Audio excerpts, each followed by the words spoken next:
नया साल, दो एशिया की टीमें और दोनों ही अपने मैच हार गई। हेलो हाय नमस्कार, मैं हूं अनोखा अंकित और आप सुन रहे हैं ओए क्रिकेट। यहां बात होती है सिर्फ और सिर्फ क्रिकेट की। अब देख लीजिए, इंडिया से बेटर परफॉर्मेंस पाकिस्तान ने दिया है, लेकिन हम नहीं जाएंगे खेलने हैं। मत जाइए, कोई बात नहीं, लेकिन कम से कम पाकिस्तान से अच्छा तो खेल दिखाइए हैं।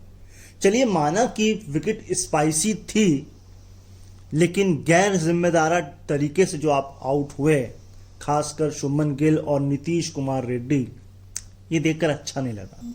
आपका ये नेचुरल गेम नहीं है, ये मैंने पहले भी बात करी। 450 से ज्यादा रन का फॉलो ऑन मिल जाना, उसके बाद उसको भी उतार देना और साउथ अफ्रीका से कहना कि भैया खेलो, हमें पता है हम जीतेंगे नहीं, लेकिन तुम्हें खिलाएंगे। ये होती है क्रिकेट और ये होता है टेस्ट क्रिकेट। हम कुछ ना सही तो पाकिस्तान से यही कुछ सीख लें। खैर, मैच पर चलते हैं। Pakistan versus South Africa, second test match, new year test match, और मेरे ख्याल से ये सेम तारीख पर शुरू हुआ था जिस तारीख पर इंडिया का शुरू हुआ था, अगर मैं गलत नहीं हूं तो। और ये चला भी इंडिया के मैच से ज्यादा। खैर खैर सबसे पहला स्टैट यही है कि साउथ अफ्रीका की टेस्ट क्रिकेट में सबसे लंबी स्ट्रीक जीतों के मामले में सबसे पहली थी नवंबर 2000, ये साल के हिसाब से नहीं, मैचेस के हिसाब से है, ठीक है। सो 2012 नवंबर से लेकर फरवरी 2013 के बीच 6 मैचों की अब हो गई है करंट में 7 मैचों की, और ये अगस्त 2024 से अभी तक चल रही है। अगला असाइनमेंट क्या है अभी तो नहीं है फिलहाल, क्योंकि सारे लोग ऐसे T20 लीग खेलेंगे। और सबसे ऊपर जो है वो है मार्च 2002 से अगस्त 2003, और ये थी 9 टेस्ट मैचों की स्ट्रीक।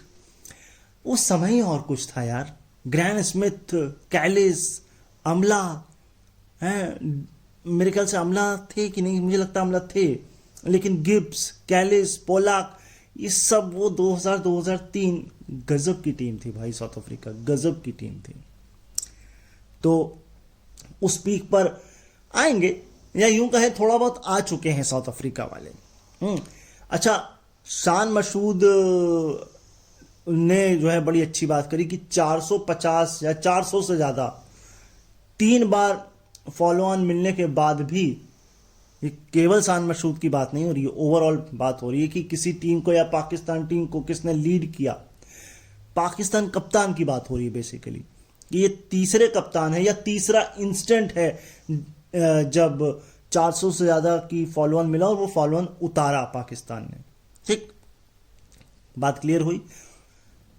और पाकिस्तान को साउथ अफ्रीका ने दूसरी बार 10 विकेट से हराया है। इससे पहले डरबन 2002 में हराया था। बहुत लंबा वक्त, मतलब इससे आप समझ सकते हैं कि इस टीम का कंपैरिजन उस टीम से किया जा सकता है। खैर, अगला स्टैट यह है कि 450 से ज्यादा का फॉलो ऑन मिलने के बाद भी हार जाना। अब इसमें दो बातें हैं। पहली बात तो ये कि डेफिसिट कितना था। मान लीजिए आपने 500 भी बना लिए, लेकिन हो सकता है आपके पास 20 रन की लीड हो, है ना। इसमें ये जानना बहुत जरूरी है। खैर, सबसे नीचे से शुरू कर रहा हूं। सिडनी 2002 में साउथ अफ्रीका ऑस्ट्रेलिया का मैच था और 452 रन बनाकर हार गई थी साउथ अफ्रीका। इसके ऊपर है 2011 Kolkata, West Indies versus India, 463 बनाकर हार गई थी। मैं तो ये सोच रहा हूं 2011 में वेस्ट इंडीज ने 463 कब बना लिए भाई हैं? और किसने दरिया दिली दिखा दी? कौन उठ खड़ा हुआ इतना महावीर योद्धा वेस्ट इंडीज में? क्योंकि ढलान पर थी भाई उस समय वेस्ट इंडीज। क्या नेक्स्ट? तो ये अपने आप में एक सोचने वाली बात है, और वो भी इंडिया जैसी टीम के आगे। खैर, वो साल अगर मैं सही कहूं तो इंडिया के लिए भी अच्छा नहीं था, क्योंकि 2012 तक हम बहुत सी चीजें हारे थे, है ना। उसी के बाद टीम में बदलाव भी कई हुए थे 12 के बाद। खैर खैर खैर खैर 2016 चेस्टर स्ट्रीट इंग्लैंड के खिलाफ श्रीलंका ने बनाए 475 रन। भाई साहब, ये कब हो गया भाई? ये मतलब ठीक है 2016 में मान सकता हूं उतनी ढलान पे नहीं थी श्रीलंका, लेकिन ढलान पर वो भी थी। खैर ये भी हो गया यार। खैर अब आते हैं सबसे ऊपर, नहीं सबसे ऊपर नहीं, उससे सेकंड लास्ट 478 ये वाला मैच जो खेला गया कहां पर, केप टाउन में 2024।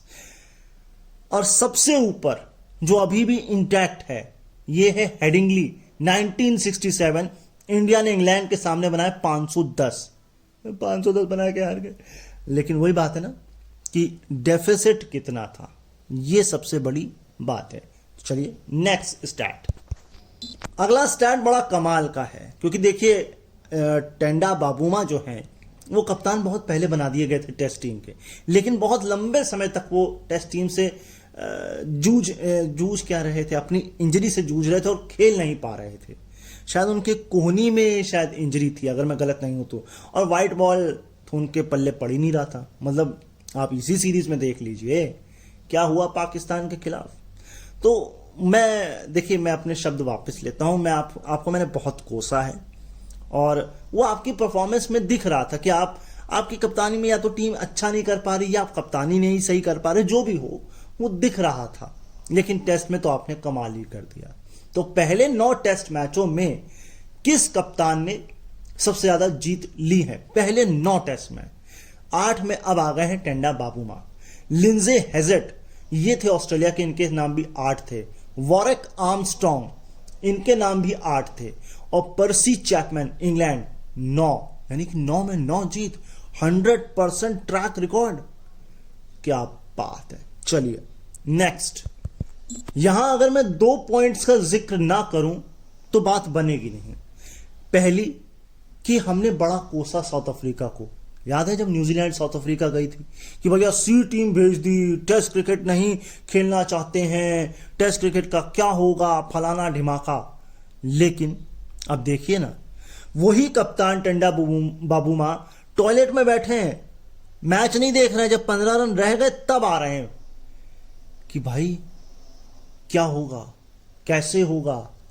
अच्छा मैं अगर पहले टेस्ट मैच की बोल चुका हूं तो फिर से ले लीजिए, लेकिन ये है ना, ये है और ये दिख रहा है। मैंने रिपीट उन लोगों के लिए भी कर दिया जो पहली बार आ रहे हैं। खैर अगला स्टैट ये है कि फॉलो ऑन मिलने के बाद पाकिस्तान ने हाईएस्ट स्कोर कब कब बनाए हैं।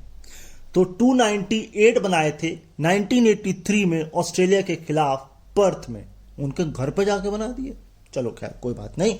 द ओवल 1962 इंग्लैंड के खिलाफ 323 बनाए। 537 से पहले भी एक है 478, ये करंट मैच जो है 2025 में जो खेला गया केप टाउन में।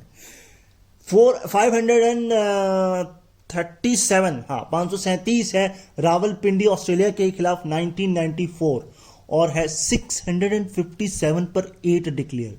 ओ भाई साहब 657। 1958 में वेस्ट इंडीज के खिलाफ ब्रिज टाउन में। यस अच्छा ये 2 स्टैट्स हैं। पहला तो ये कि साउथ अफ्रीका के में यानी कि उनके घर पे फॉलो ऑन मिलने के बाद ये सेकंड हाईएस्ट है। इससे पहला जो हाईएस्ट है वो खुद का ही है इनका 572 पर 7 इंग्लैंड के खिलाफ डरबन 1999 में, और साउथ अफ्रीका के खिलाफ भी ये सेकंड है। वो था साउथ अफ्रीका में और ये है साउथ अफ्रीका के खिलाफ। इससे पहले जो था वो 1947 में था और ये था 551 जो इंग्लैंड ने बनाया था 1947 में। अगला स्टैट, एक वेन्यू पर हाईएस्ट स्ट्राइक रेट बॉलर की। उससे पहले जो 1947 वाला जो मैच मैंने आपको बताया ये ट्रेंट ब्रिज में खेला गया था। खैर अब जो मैं आपको बताने जा रहा हूं कि एक वेन्यू पर हाईएस्ट स्ट्राइक रेट, एक एलेक नाम के खिलाड़ी हैं ओल्ड ट्रैफर्ड में, इन्होंने 51 विकेट निकाले थे। एवरेज थी स्ट्राइक रेट थी बल्कि स्ट्राइक रेट 35.6। फिर है एडिलेड, ये है 55 विकेट और है मिचेल स्टार्क 35.1, 35.6 35.1। अब है कगिसो रबाडा 52 विकेट और केप टाउन में, और एवरेज एवरेज नहीं यार, strike rate 34.2। Dale Steyn Centurion, हाँ जी सेंचुरियन में 59 विकेट 31.6। और सबसे ऊपर हैं कगिसो रबाडा 59 विकेट, और ये केप टाउन है शायद कि सेंचुरियन है, मैं कंफर्म कर देता हूं जहां तक केप टाउन है। और एवरेज नहीं, स्ट्राइक रेट यार 31.5।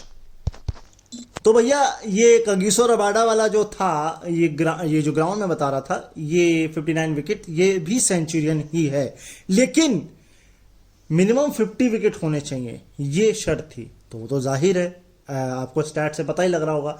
लेकिन अगला स्टैट ये है कि एक सबसे ज्यादा नो बॉल साउथ अफ्रीका की तरफ से किसने किसने फेंकी हैं। अब एक ही मैच की बात हो रही है, सिंगल मैच की। सबसे नीचे है डेल स्टेन। भाई ये सुन के ही मैं हैरान हो गया, लेकिन ये हैरानी वाली बात है नहीं वैसे। क्यों? क्योंकि एक्स्ट्रा एफर्ट लगाते हैं फास्ट बॉलर्स भाई, हैं तो हो जाता है। जैसे जसप्रीत बुमराह भी फेंक देते हैं, खैर इतने नहीं फेंकते हैं जितने डेल स्टेन ने फेंके हैं। पोर्ट एलिजाबेथ 2004 में इन्होंने कितने फेंके थे? 16 नो बॉल्स, 16। और ये शायद इंग्लैंड के खिलाफ मैच हो रहा था, मैं कंफर्म कर दूंगा। खैर 1998 ट्रेंट ब्रिज, शॉन पॉलक, ये भी मैं सुन के हैरान हो गया, 17 है। फिर 1998 में श्रीलंका के खिलाफ केप टाउन में 17, भाई कमाल है। सेंचुरियन 2021 इंडिया के खिलाफ कगिसो रबाडा 21 नहीं 17 ही, सॉरी 17 है। और अब 2025 केप टाउन कगिसो रबाडा 17। 17 से आगे भी बढ़ जाइए। अच्छा, अक्टूबर 2024 से अब तक 51 नो बॉल फेंक चुके हैं कगिसो रबाडा, और इस पूरे चक्र में, मतलब अक्टूबर 2024 से, किसी और बॉलर ने 25 से ज्यादा नहीं फेंकी है। ये तो दुगनी हो गई। भाई इतना एफर्ट क्यों लगा दे रहे हो रबाडा भाई? माना कि सामने वाले का आपने कबाड़ा करना है तो, लेकिन आपका खुद का भी तो हो रहा नो बॉल फेंक फेंक के, हैं एनर्जी ज्यादा लग रही है। अगला स्टैट ये कहता है कि पहली इनिंग के आधार पर जो डेफिसिट है वो बहुत ज्यादा और फॉलो ऑन मिला। ठीक है, तो डनीडन में 2013 में मैच हुआ था, ड्रॉ हुआ था वेस्ट इंडीज न्यूजीलैंड, और डेफिसिट था 396। अगला मैच है 2016, इसकी बात मैंने की थी, Chester street Sri Lanka versus England, ये था 397। अगला मैच जिसकी बात मैंने की थी, सिडनी 2002 साउथ अफ्रीका ऑस्ट्रेलिया, और 400 रन का डेफिसिट था। ये मैच हार गया था। ठीक है, और इससे पहला वाला जो था वो भी हार गए थे। ये 2016 वाला तो हार गए थे मेरे ख्याल से, ये भी हार गए थे, मैं कंफर्म कर देता हूं आपको। एंड इसके ऊपर जो है अब latest 2025 Cape Town 421 run Pakistan south Africa हार गए, और सबसे ऊपर है, और ये मैच ब्रिज टाउन में हुआ था 1958 में, वेस्ट इंडीज के खिलाफ पाकिस्तान खेल रहा था, 473 रन। तो मैं ये आपको थोड़े बताता हूं। तो भाई सबसे पहले डनीडन वाला ड्रॉ, उसके बाद दोनों लॉस्ट 2016-2002, और उसके ऊपर ये वाला भी लॉस्ट, और सबसे ऊपर जो 1958 वाला था वो ड्रॉ हुआ था। मतलब आप ये मान के चलिए बहुत rarest of the rare case होगा जब आपको फॉलो ऑन मिले, डेफिसिट बहुत ज्यादा हो और आप जीत पाएं, जीतें, नहीं तो ड्रॉ ही होगा मोस्ट प्रोबेबली, या आप हार जाएंगे। नेक्स्ट, तो भाई अगला स्टार्ट ये कहता है कि 88 रन की जो पार्टनरशिप हुई छठे विकेट के लिए फॉलो ऑन के बाद रिजवान और सलमान अली आगा के बीच, ये छठे विकेट या उससे कम में सेकंड हाईएस्ट है फॉलो ऑन मिलने के बाद, क्योंकि इससे ऊपर जो है वो एक ही बार हुई है, वो है 96 रन की इंजमाम उल हक और रशीद लतीफ के बीच, और ये था साल 1995 हरारे जिम्बाब्वे। अब ये सुनकर आपको इस समय बड़ा अचंभा लग रहा होगा, लेकिन उस वक्त जिम्बाब्वे बड़ी कमाल की टीम थी। 2003 2004 तक वो प्राइम पर थी और उसके बाद वो ढलान पर ऐसे आ गई है कि कोई अब उसे पूछता तक नहीं है। हमें दुख होता है देखकर, और हम चाहते हैं कि जिम्बाब्वे के क्रिकेट में भी सुधार हो। बहुत ज़्यादा सुधार की उनको ज़रूरत है। अगला स्टैट ये है कि साउथ अफ्रीका के खिलाफ पाकिस्तान की तरफ से हाईएस्ट स्कोर किसने किसने बनाए हैं। तो अजहर महमूद ने 1998 में डरबन में बनाए थे 132। तौफिक उमर ने केप टाउन में 2003 में बनाए थे 135। 136 रन अजहर महमूद ने फिर बनाए जोहानसबर्ग में, और ये भी साल 1998 था। अब बनाए हैं 142 नहीं 145 रन। हाँ जी, कप्तान शान मशहूद केप टाउन 2025। और सबसे ऊपर आबू धाबी मंजूर हैं, ये अजहर मंजूर हैं, मैं इनका फर्स्ट नाम बताता हूं आपको, ये मंजूर साहब हैं। इन्होंने बनाए थे 2013 में आबू धाबी में 146 रन, तो 1 रन से रह गए। खैर, ये दूसरे कप्तान है शान मशहूद जिन्होंने साउथ अफ्रीका के खिलाफ सैकड़ा मारा है। इससे पहले जो थे वो थे मिसबाहुल हक, आबू धाबी 2013 में ठीक 100 रन बनाए थे। तो ये भी कमाल की बात है। अब ये देख लीजिए कि कप्तान की जिम्मेदारी कितनी होती है, और वो भी साउथ अफ्रीका जैसी टीम के आगे। तो आपको और बढ़िया खेलना चाहिए एज ए कैप्टन, क्योंकि आप अपनी टीम में जोश भरते हैं कि भाई मैं खेल सकता हूं तो आप लोग भी खेल सकते हैं, या अच्छा हमारे कप्तान ने खेला हम भी करके दिखाएंगे, ये होता है। अच्छा, शाद शकील के खिलाफ भैया रिव्यू ही नहीं लिया, 3 रेड थे भाई। ऐसा ब्लंडर, मतलब ऐसा डिमोटिवेट कर दिया रन बना बना के पाकिस्तान ने आपका कि आप रिव्यू ही नहीं ले पाए हैं। खैर कोई बात नहीं। अच्छा, जो मैंने आपको बताया 51 नो बॉल, इसकी आधी फेंकी है जसप्रीत बुमराह ने 7 मैच में। इसमें सिडनी वाला मैच इंक्लूड नहीं है, और उसमें फेंकी भी नहीं होंगी, बॉलिंग ही नहीं कराई है। 24 नो बॉल है जसप्रीत बुमराह की। अच्छा, केशव महाराज का मैं पढ़ रहा था, ये 80 से भी किलोमीटर प्रति घंटे की रफ्तार से भी कम की गेंद फेंक रहे हैं। इस मैच में तो और भी कम फेंकी है। भाई कितनी स्लो गेंद फेंकोगे, सुर्रा फेंक दो, अंडर आर्म फेंक दो, मतलब क्या, मतलब क्यों लोग फास्ट डराते हैं, आप स्लो से कह रहे मारो मारो। अच्छा, स्लो खेल के दिखाओ दिखाओ। अच्छा, मुझे याद आता है मैं अपना जो है शेन वॉर्न की तरीके ना हाथ घुमा के बॉल फेंकता था। मेरा एक दोस्त हुआ करता था, अब दोस्त क्या कह लो, छोटा भाई कह लो गली मोहल्ले का। जब मैं ऐसे बॉल फेंकता था ना उसको, तो पूरा स्विच हिट करके मारता था। सोचो उस समय, और ये मैं आपको बात बता रहा हूं 2007-8 की, और उससे भी पहले की होगी, नहीं 7-8 से कुछ ज़्यादा नहीं हो गया, 11-12 मान लो, हाँ 11-12 मान लो। उस समय वो भाई साहब स्विच हिट मारता था मेरी गली में, हैं भाई कमाल, वो मुझे बहुत मारता था। मैं बॉलर था, मैं बैट्समैन तो नहीं था, लेकिन वो मेरी बहुत पिटाई करता था। जैसे ही वो देखता था कि मेरी बॉल स्लो है, वो स्विच हिट, और उसने बहुत पीटा है मुझे। जैसे कहते हैं ना आप, जैसे क्रिकेट में होता है अपने ढलान पे हो, तो मैं अपनी बॉलिंग के गली क्रिकेट के ढलान पे था उस वक्त। ऐसा भी था। हाँ, एक ही ग्राउंड पर 50 या उससे ज्यादा टेस्ट विकेट किसने किसने निकाले हैं। ये जो न्यूलैंड्स का ग्राउंड है केप टाउन, इसमें 51 विकेट अब ले लिए रबाडा ने, है ना। 51 ही है शॉन पॉलक के, वर्निन फिलैंडर के हैं 53 ही है मखायन इंटीनी के, लेकिन सबसे ऊपर है डेल स्टेन 74 विकेट।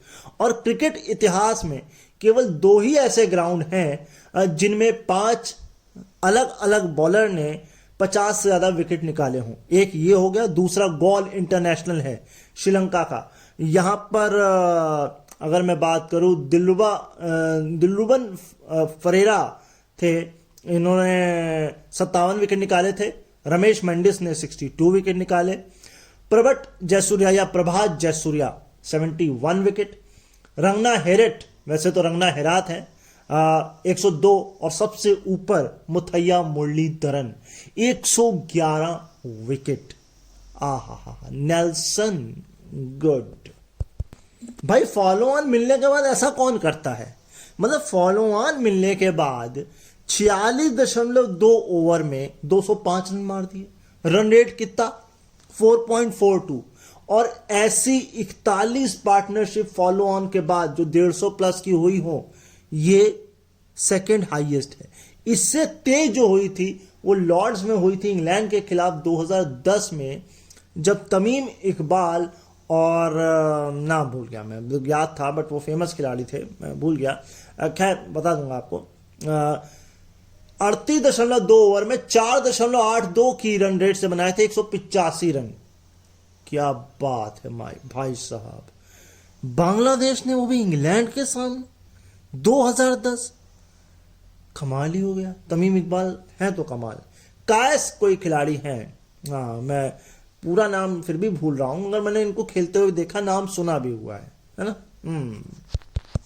अमरुल केस थे, अमरुल केस ये थे बैट्समैन। लेकिन अब जो मैं आपको बताने जा रहा हूं ये बहुत कमाल है भाई, मतलब इतना कमाल पूछिए ही मत।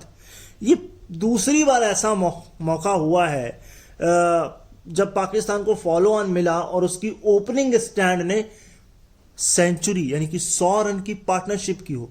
इससे पहले की थी इम्तियाज अहमद और हनीफ मोहम्मद 152 रन की। लेकिन ये नाम याद रखिए, हनीफ मोहम्मद, इन्होंने बनाए थे 337 रन, 970 मिनट बैटिंग की थी, और ये आज की डेट में भी सबसे लंबी पारी है, सबसे लंबी। और ओवर के मामले में ये सेकंड हाईएस्ट है।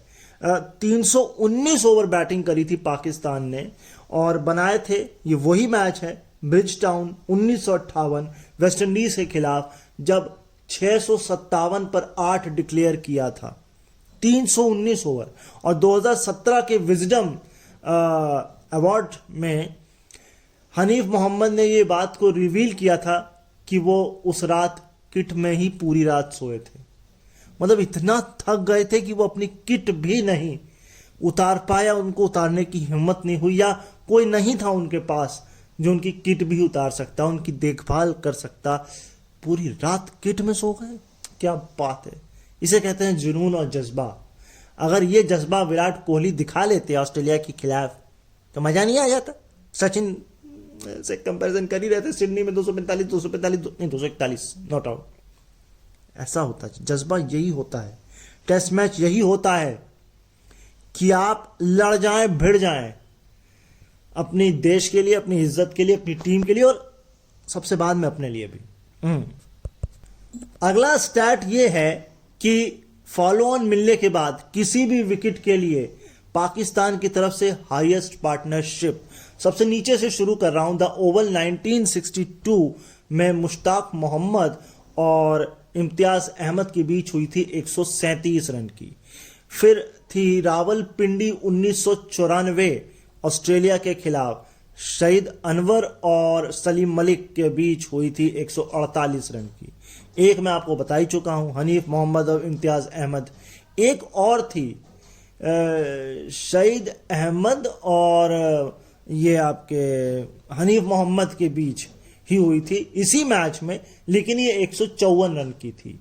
और अब हुई है लेटेस्ट बाबर आजम और शान मसूद के बीच केप टाउन 2025 205 रनों की। अब अगला स्टैट ये है कि highest opening stand follow on मिलने के बाद। सबसे पहले जो मैं आपको बताने जा रहा हूं, बड़ी निराशा आपको लगेगी।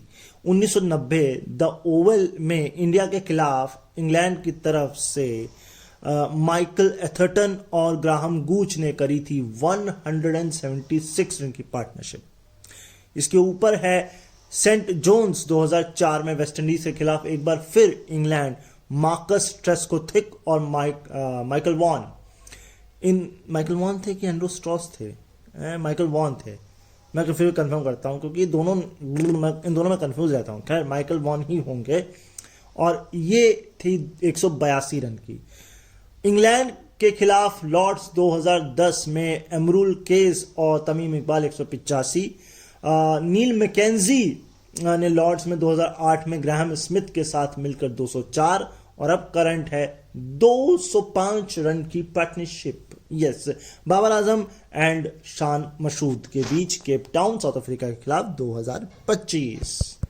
अगला स्टैट ये है कि किसी भी विकेट के लिए फॉलो ऑन के बाद, यानी कि फॉलो ऑन पे 200 रन की पार्टनरशिप, लेकिन अवे टेस्ट, यानी कि अपने घर के बाहर। तो दो मैं बता चुका हूं आपको, एक तो 204 रन की ग्रैम स्मिथ और नील मैकेंजी, एक ये लेटेस्ट वाली हो गई शान मसूद और बाबर आजम की 205। 206 ये है केन बेरिंगटन और टेड डेक्स्टर 1961 इंडिया के खिलाफ, कानपुर, दर्द हुआ बहुत। खैर, इसके ऊपर है 208 रनों की 2000 में नागपुर में जिम्बाब्वे ने, मगर वो हम मान सकते हैं लेस्टर कैम्बल और एंडी फ्लावर के बीच, और 210 रनों की हुई थी। ये जेफ क्रो तो एक थे, लेकिन एक जेफ कौन थे ये मुझे नहीं पता भाई, नाम नहीं याद हुआ, है ना। खैर, वेस्ट इंडीज के खिलाफ न्यूजीलैंड की तरफ से किंगस्टन में 1985 में जेफ क्रो तो मुझे मालूम है, फेमस है, लेकिन ये दूसरे कौन है ये नहीं पता। 210 रन की पार्टनरशिप। नेक्स्ट, अब है पाकिस्तान की तरफ से किसी भी विकेट के लिए हाईएस्ट पार्टनरशिप साउथ अफ्रीका के खिलाफ। तो सबसे नीचे है लाहौर 2007, कामरान अकमल और यूनिस खान, ये बनाए थे 161, राइट। इसके ऊपर है 186 रन की पार्टनरशिप, और ये हुई थी मिसबाहुल हक और यूनिस खान की दुबई 2010 में। फिर हुई है 197 रनों की, और ये हुई है अशाद शफीक, है ना, और किसके साथ हुई है मुझे नहीं पता, मगर लेकिन ये हुई है दुबई 2013 में, हाँ। और मेरे ख्याल से अगर मैं गलत नहीं हूं तो ये मिसबाहुल हक के साथ हुई है इनकी। अशाद शफीक है 197 2010। अब हुई है 205 रनों की बाबर आजम और शान मसूद के बीच केप टाउन 2024, लेकिन केप टाउन 2013 में भी हुई थी अशाद शफीक और यूनिस खान के बीच, और ये हुई थी 219 की, ये अभी तक हाईएस्ट है। माइकल वॉन ही थे वो, और ये जो मैंने अभी बताया अशाद शफीक थे। दुबई जो मैंने आपको 2013 बताया वो मिसबाहुल हक और अशाद शफीक थे। एंड जो मैंने आपको इससे ऊपर स्टैट बताया, जब किसी भी विकेट के लिए हाईएस्ट अवे टेस्ट, इसमें 5 इंस्टेंट थे, इसमें से 4 में कप्तान इन्वॉल्व थे। कप्तान, यानी कप्तान के कंधों पर फॉलो ऑन बचाने की जिम्मेदारी, और ये निभाएंगे तभी टीम जो है वो पार पा पाएगी और मनोबल भी अपना मजबूत कर पाएगी। यस, अब अगला स्टैट ऐसा है कि एज ए ओपनर और एज ए पाकिस्तान के कप्तान कब कब सेंचुरी मारी हैं। तो एक है आमिर सोहेल, ये था कराची 1998 133। अब शान मसूद 2025 केप टाउन 145, और इससे ऊपर है रावलपिंडी 1996 सईद अनवर 149। हाँ, 150 किसी ने नहीं मारा ऐसे कप्तान, है ऐसा कैसे होता है। चलो खैर, कोई बात नहीं। साउथ अफ्रीका के खिलाफ इससे पहले हाईएस्ट ओपनिंग पार्टनरशिप क्या थी पता है? तौफीक उमर थे और ये दूसरे फरहान थे, मुझे नाम मैं भूल रहा, देखिए बिल्कुल, लेकिन 2003 थी फैसलाबाद में और 137 रन की थी, जिसे अब तोड़ दिया है। मैं नाम बताता हूं आपको। इमरान फरद थे, याद आ गया, और तौफीक उमर, इन दोनों ने मिलके 137 की पार्टनरशिप की थी फैसलाबाद में 2003 में। और अब हाईएस्ट तो क्या, अब तो बहुत ही बड़ी हो गई है, तो 200 प्लस की हो गई।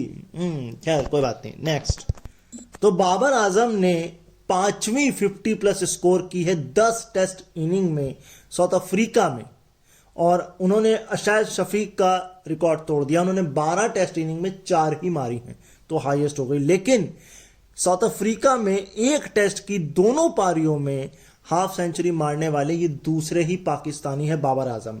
तौफीक उमर ने इससे पहले ये काम किया था 2003 में इसी ग्राउंड पर, जब उन्होंने 67 और 135 रन बनाए थे।